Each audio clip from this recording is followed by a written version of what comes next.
everyone, and welcome to Writers Drinking Coffee. This is a podcast where writers sit around, drink tasty beverages, and talk about writing, publishing, and the whole creative process. There will be rants and raves and opinions that may not agree but are lovingly delivered. We do not censor ourselves, so consider us PG-13. Today's gallery includes Chaz and Karen Brenchley and me, Jeannie Warner. This is episode 163, an interview with Laura Ann Gilman. Welcome, Laura Ann. Hi, and thanks for having me. Oh, I'm so delighted. I have been exotically admiring your books for quite some time. I'm going to have to call you the queen of the miniseries. You have so many different worlds that must be whirling around in your head in there. I joke that my brain is kind of like a storeroom, and a lot of things get thrown back in there and just kind of sit and chat with each other. So yeah, I never know what's in there when I open the door. Now, I confess I found you a little bit later than Chaz and Karen, who've known you forever, I'm sure. But I first read your Sylvan investigations, and were they all gathered together first? Or because when I bought the book, I realized it's like, wait, I've read these stories before. Have they been published in other places? The Sylvan investigations were 4 novellas that were sort of spin-offs from the Cosa Nostradamus world. There had been 10 novels and a number of short stories beforehand. And I had originally written them for my Patreon. And people were kind of asking, well, are there any more Cosa stories or any more Cosa novels? And so I said, fine. And we did them individually at first, yeah. And then I realized if I wanted to have a print edition, because they were novellas, I didn't really want to do individual novellas. I put all 4 of them together under a single umbrella title because they read as a continuous story. Well, there's 2 beautiful pieces in that one. Yes, they are. They're wonderful, sort of like film noir. They're a detective series. It's set kind of now, but the tone of it is a little bit old fashioned. And that's a good plug for people to remember to follow their favorite writers on Patreon, because you can get some of this stuff. And you can also suggest stuff. I have people all the time who are my patrons who are just kind of like, okay, so are we going to see X next? And I'm like, let me go see. And, a couple months down the road, it might show up. Yeah. Are these things that you hadn't thought of doing? I think of doing an awful lot of things. Like time, you take that however you like. But time is limited. Spoons are limited. So if somebody says, I want to see this, I'm much more likely to bump it up to the top of the pile. I'm sorry you guys can't see me because as Chaz and Karen know, I talk with my hands. Half of this discussion is happening with my hands. But if somebody says, oh, I want to see that, or especially if somebody says, I'd pay money to see that, immediately it goes to the top of the list because I am motivated by 2 things, praise and money. Yeah. I think that's a beautiful truth to know about yourself. Does that work for everybody here? Yeah, I like them both, but yeah, the greatest of these is money. I mean, if I said, oh, Karen, I simply adore your writing. Could you do me a short story in the line of Robin Hood about this character? I would give you money for it. Your answer would be? Of course. Yeah. You want to see the ones I already have? Exactly. When do you want it and how long do you want it? Again, take that however you want. Sorry, I'm very tired. Things like that are going to happen. We understand. Tell us because we've had a lot of different folks to talk about world building. Your Cosa Nostradamus are different than your Grail Quest or your Devil's West. So how do you plot it all out in advance of thinking this is how the world is, or are you character, or is it all about story? What's your approach in all of this? I am very definitely character driven. I'm also scenario driven. Okay. Which is to say, a scene will pop into my head and I won't necessarily know where it came from or who these characters are, but I'm going to have this scene. And it will expand from there. I have notebooks, most of them only half filled because that's how writers work, just filled with things that I've jotted down, ideas, scenarios, sometimes dialogue. A lot of times dialogue comes to me first. And it'll just kind of sit there. Or some sad exchange or fraught exchange, or it could be anything. and I will just build from there. And then once I have enough momentum, I can see where it goes, whether it's going to be a short story, if it's going to be a novel. Sometimes I don't really know. The funny thing about the thing about the Devil's Rest is I had originally written a flash fiction piece because I was teaching at a workshop, and I asked my students to write a very short piece in class that had an antagonist, a protagonist, and a narrator. 3 individual voices. Okay. And because I try to be fair about this, I did the same thing. So I wrote it and I sort of put it aside and looked at it later and thought, oh, this is a really cool short story, which has now been reprinted like 4 times. And then I said, oh, this is an interesting world. Let me write something else in it. And I sold that story. And I said, all right, let's do something from a female point of view. And I started writing the story in about 15 or 20,000 words. And I thought, this is not going to be a short story. And that became Silver on the Road. Yeah. So I don't always know what it's going to be when I start. I never do unless it's actually been commissioned as a short story. Mostly they turn into novellas. I started writing a Sherlock Holmes on Mars thing just for fun a couple of months ago on my coffee account, and it was going to be a short story. And then it was a novelette, and then it was a novella, and now it's a novel. It's a short novel. But all Sherlock Holmes novels are short novels. So some things are just to that length. There really are some stories that should not be novels. And it's not to say that, to knock on them. It's not to say that they're not as engaging or as interesting or as complicated. It's just that's the natural length. Yeah, absolutely. I have a thing where I've talked about this with Katie Murphy, because she adheres to absolute regulation. So if it's under 40,000, it's a novella. If it's over 40,000, it's a novel. But I've written so many things that are sort of between 45 and 55,000 words, which are absolutely novellas, because they have the structure and the pacing of a novella. It's not a novel. It doesn't have that depth or complexity. I think Go ahead. Some of it may be, I can't speak for Katie, although I have a suspicion, you and I probably consumed in our youth a lot of the old detective novels. Oh, how I? Yeah. That were very much, they were short, they were punchy, they had that structure of a novella. And that's kind of what I was going for with the Sylvan Investigations, right. Where there isn't a subplot. Yeah, exactly. Okay, here's a random question that I've never thought of before, but you guys are the perfect people to be in on it. Everybody gets one answer and you get a moment to think about it. If there was anybody that could make a Sherlock Holmes full-length novel and actually pull that mother off, because I'm torn right now. I'm thinking Jonathan L. Howard. Alive or dead? Yeah, that was going to be my question. Yeah. Let's go for alive now, because okay. Alive now. I mean, this isn't wishing anybody dead here. Sorry, Jonathan, I love you. I totally have an answer to this, and his name is completely eluding me, though he's a very good friend of mine. I will come last. Well, no, because mine is of the really good friend of yours who wrote Air. But Jeff Ryman. Yeah, I mean, have you read his book about Oz? Yes, exactly. I read his book about Oz. He would turn it upside down and inside out, and it would be fabulous. Yeah.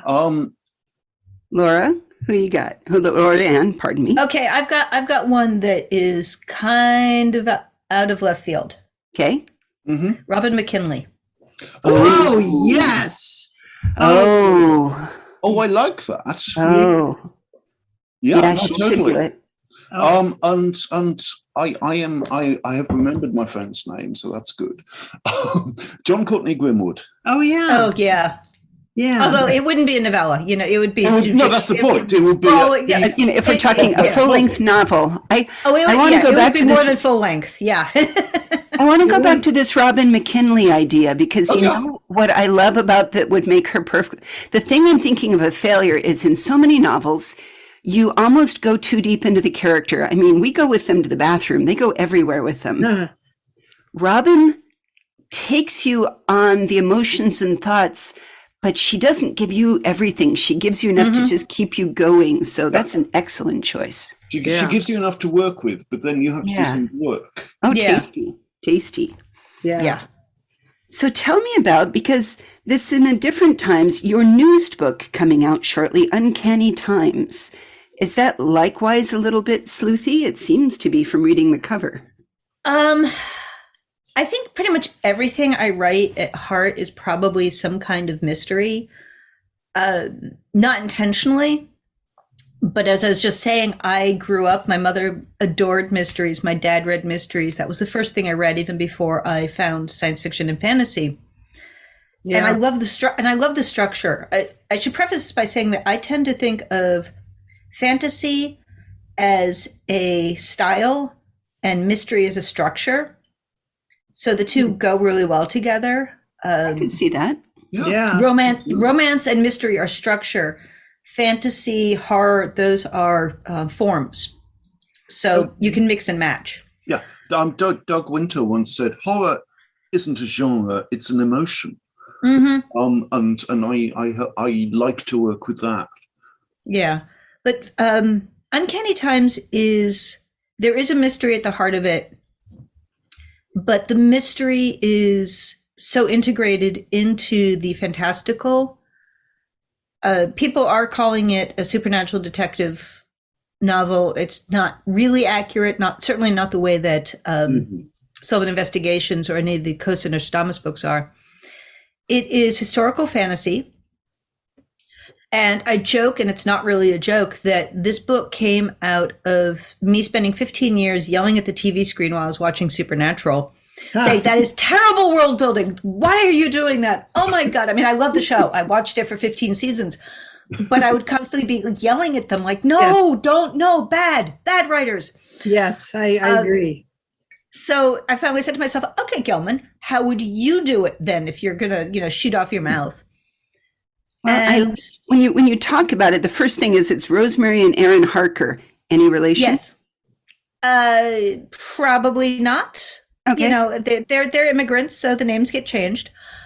But it was definitely because the first of the famous Jonathan Harkers immediately came to mind on this. Yes. Okay. It was very definitely an homage. Mm-hmm. But there are some secrets about the family, some things that aren't known yet. Beautiful. It is set in 1913. An interesting time. Very interesting time. In America or? In America. In Right. America. Okay. It is what I refer to as a blue-collar Gilded Age fantasy novel. Because it was the Gilded Age, but the main characters are more along the lines of blue-collar workers. Sure. They are monster hunters. They are part of a group called the Huntsmen. Oh, cool.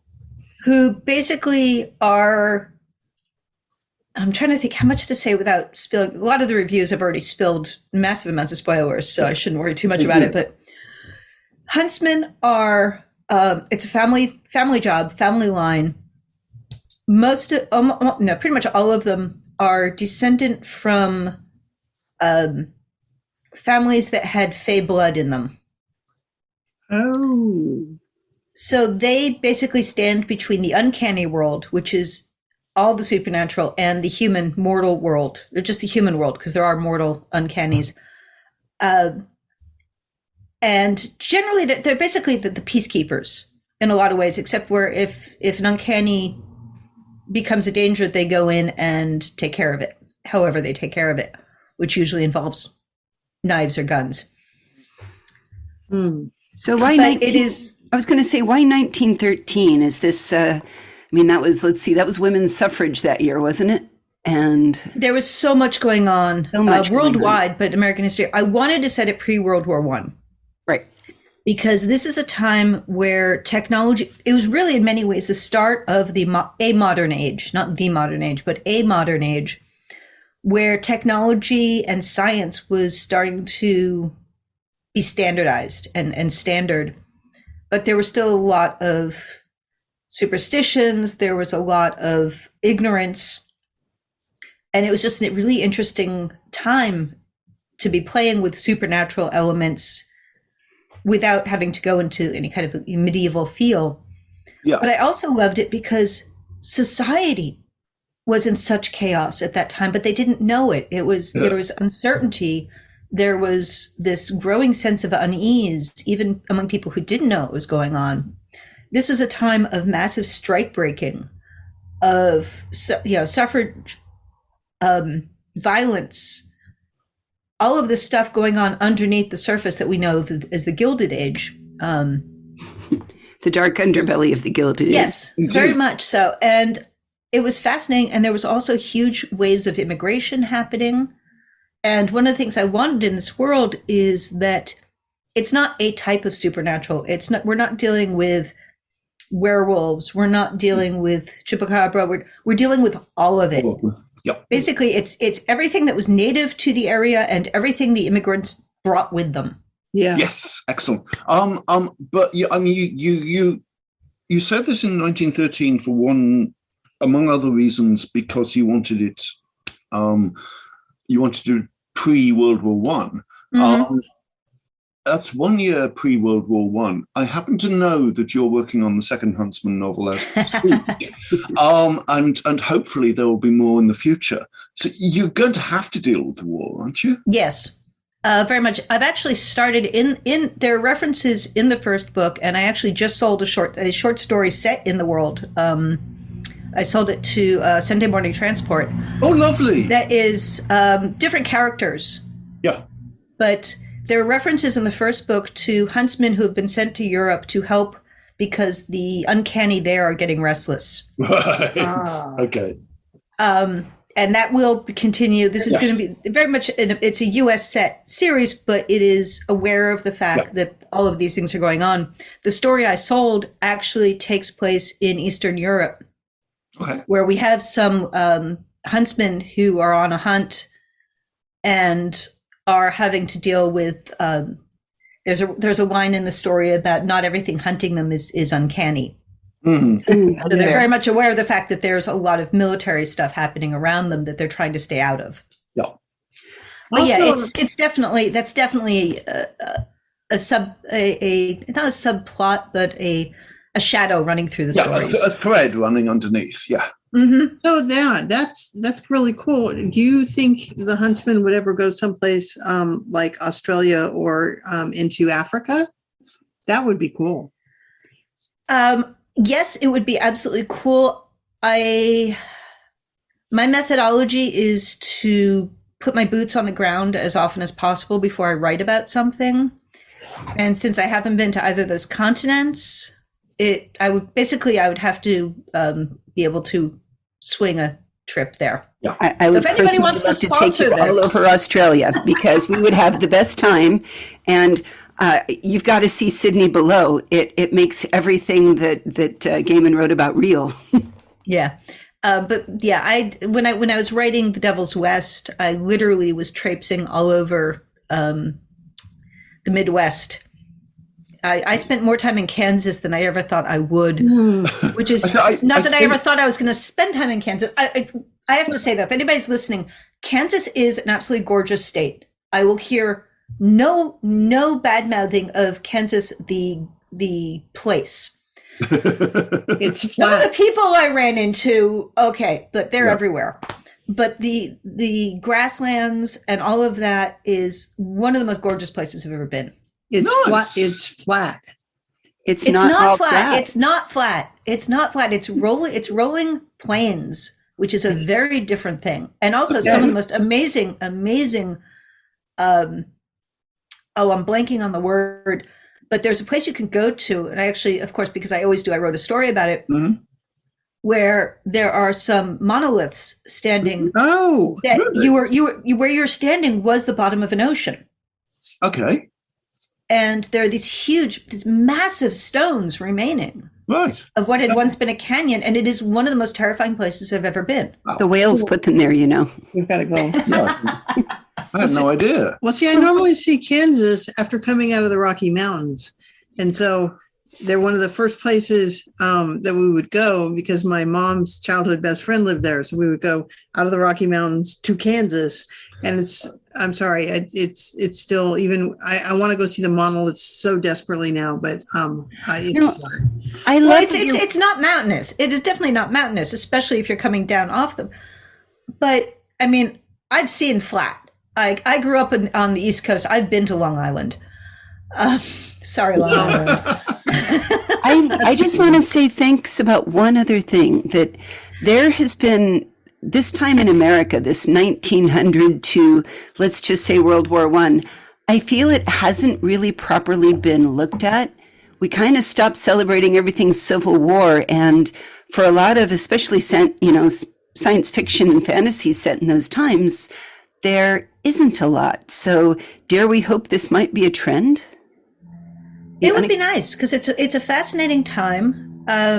There's a lot to, especially if you are working in alternate history, there is so much going on politically and socially. Mm-hmm. It would be a lot of fun. Yeah. Yeah, I was going to say, I bet Harry Turtledove has. Yeah. Harry Turtledove has been everywhere, Tom. Well, we'll ask him, and he has his own thing with the West. But I was just pondering all of this. We're starting to see little bits of it here and there. I mean, there's a little bit of Lovecraft Country, and I want to say that Dora has done this period. Dora Gross. My brain is saying she has, but I can't come up with a title. Theodora Gross. Theodora so Goss. I need to check on that. Is it Goss, Gross? sorry. Yes. Goss. Yeah. She said Theodora Goss. Yeah. Yeah. Shit. And I can't, my brain is saying she did, and I can't come up with any particular titles, but certainly she would have a good handle on it. She did, because she came over, she was the one who did a lot of the, what if the offspring of all of the 1880s monsters and people and characters. Yes, that's right. That's right. Yes, all of that. I may have read some of that. Me too. I also. Yes. I think I might have, possibly. We should get her on. Yeah. And See, this is how anthologies happen also. It's totally how anthologies happen, but people have a chance to see you live shortly. Aren't you talking at the next SF and SF at the American Bookbinders Museum? I am. It's always fun going back down there. I always have a really good time. And it's going to be the first, well, originally it was going to be the first launch event, and I have a launch event at a tiny little bookstore just outside of Seattle the Friday before. So basically I'm doing that, then I'm getting on a plane and coming down to San Francisco. This is if there's anybody who happens to be listening who is anywhere near Seattle area, Ballast Books in Bremerton. It's this tiny little genre bookstore, and the owner has been such an incredible supporter of genre and writers. I was like, I want to start there. Unfortunately, they agreed, so that was fun. A bunch of my hockey girls moved up that direction, so we will spread the word. Yeah. So what is the date of your SFNSF? That is the 23rd. Is that Sunday? October 23rd. Yeah. Yep. So it is October 23rd. Yeah, 22nd at Ballast and 23rd. And then I come home and sleep for about 6 hours. And then I have to get back to work because the second book is due. So yeah. Now, how many are you projecting? Seriously. Okay, here's a funny story. Mm-hmm. My contract with Saga Simon & Schuster was for 2 standalone novels. Ooh. You're not doing it. And I wrote the book that was originally called Huntsman. Mm-hmm. And I sent it off to Joe Monti, my editor. Mm-hmm. And then I waited and I waited and I waited. And I started writing the second book, which second standalone. Yeah. And I'm about 25,000 words into the standalone. And I get this call from Joe saying, okay, I read it. I love it. I'm thinking, thank God. Mm-hmm. And he goes, so you're going to write me a sequel? Mm-hmm. And I said, are you going to pay me for it? So we turned the second book in the contract to sequel, and I put aside the standalone. Actually, I'm writing it for my Patreon right now. Cool. And as I was doing research for the second book, I came upon an idea for the third book. So let's just say the status depends on how well the first book does. Absolutely. Speaking I once wrote a novel and sent it to my editor, and she phoned it up and said, I really, really want to know what happens next. And I said, I don't do sequels because I never had up to that point. Everything had been standalone. And she said, she laughed and said, I know you don't, but I really want to know what happens next. And I phoned her back about an hour later and said, okay, I know what happens next. It's amazing how inspired we can be when an editor says so.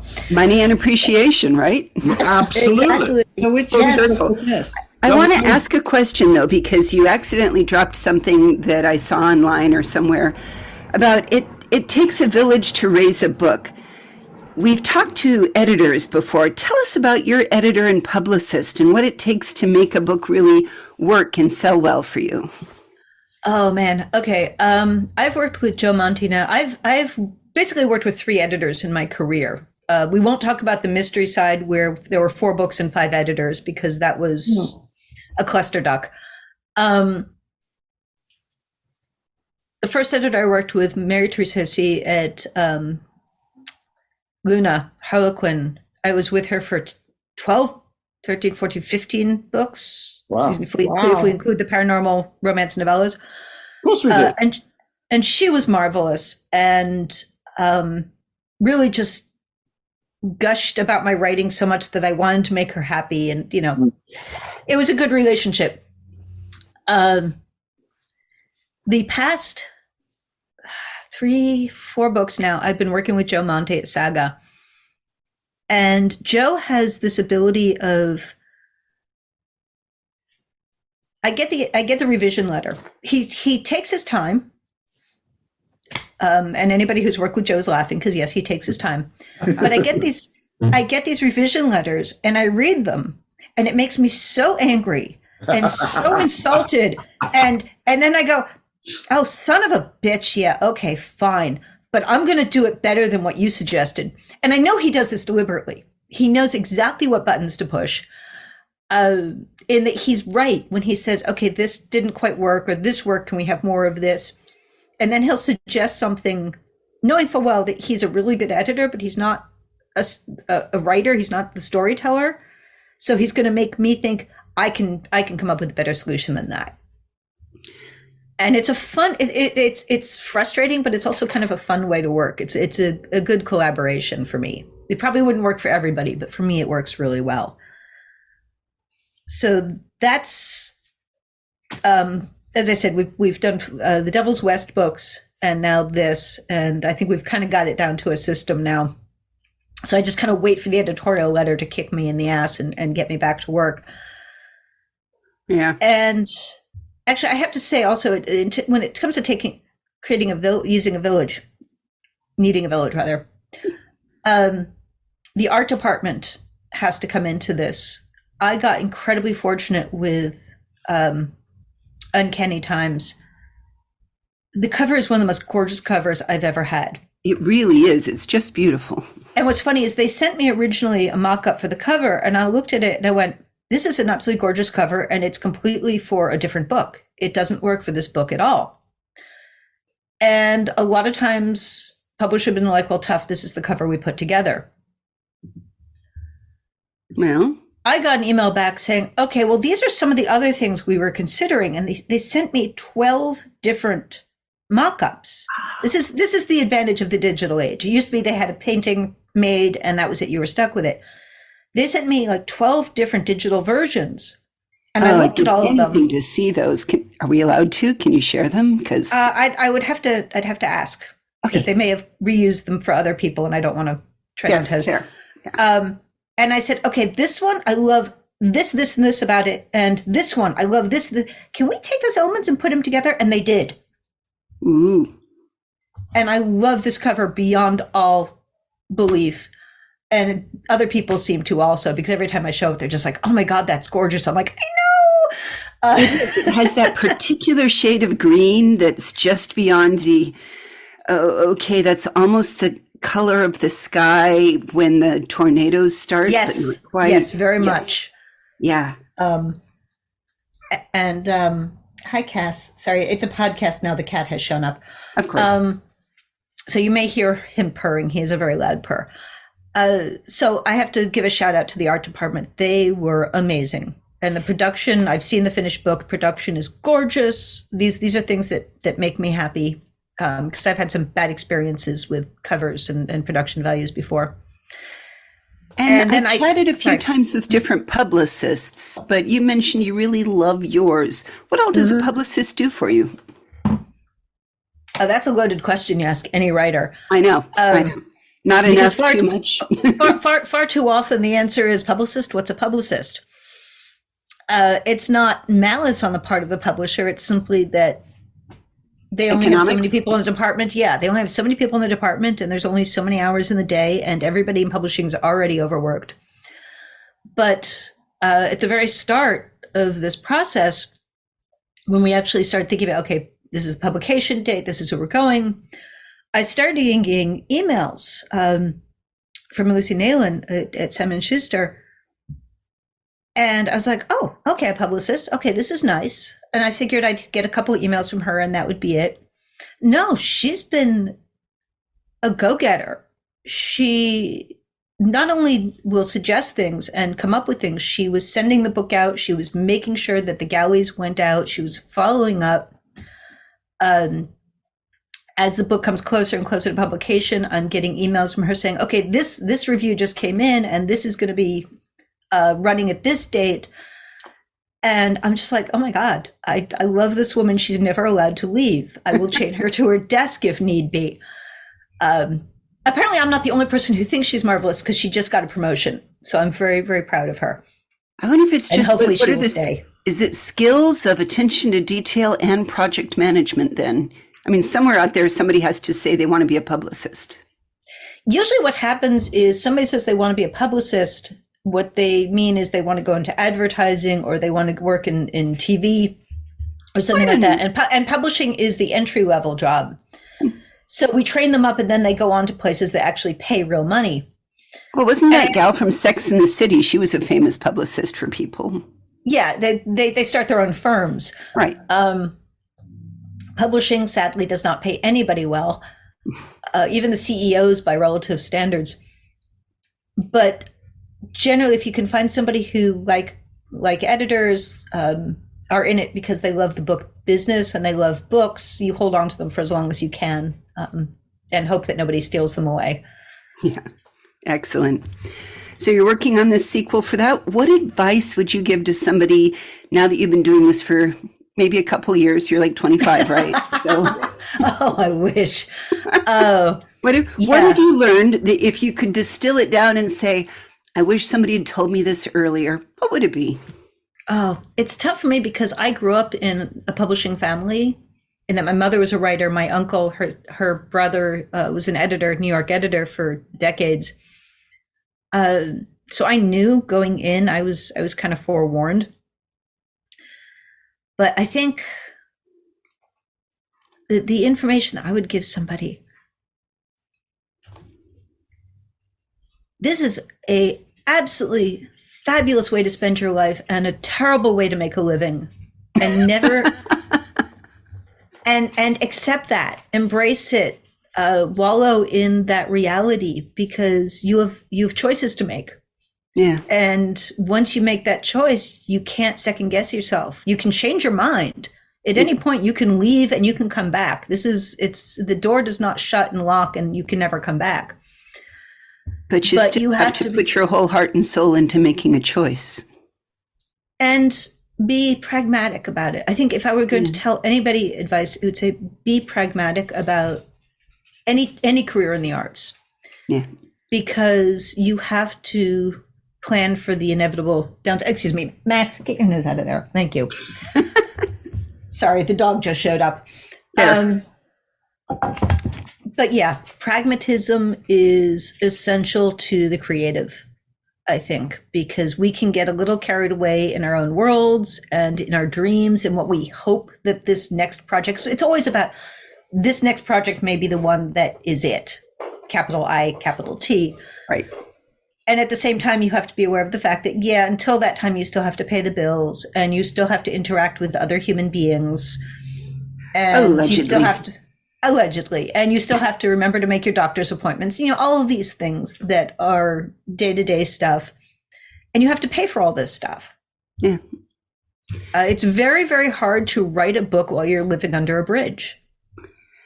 I hear it. You have to read a lot and experience the world. And I liked your boots on the ground theory. Go look at it. Don't just write about it. Well, Yeah. every place feels different. It's true. Well, we will put links to Laura Ann's newest book and other things mentioned during this podcast on our website, which is www.writersdrinkingcoffee.com. Laura Ann, thank you so much for coming with us today. That was my pleasure. And we all look forward to going down to SF and SF down at the American Bookbinders and hearing you talk. Are you reading from Uncanny Times? I think if I didn't, I would probably be run out of town on a rail. Well, that won't do. Thank you for being with us today. You've been listening to Writers Drinking Coffee, a labor of love and enthusiasm put together by the hosts. Our main web support magic is brought to you by Deirdre Schween, and our sound engineer and backup web spiders are Dave Welsh and John Schmidt. Our intro music is Pretty Maid Milking a Cow, and our exit music is Breakfast with the Morning Person, both by Michael Langberg. Our podcast sponsors are Jackal Designs and Arm Street. And hey, thanks for listening.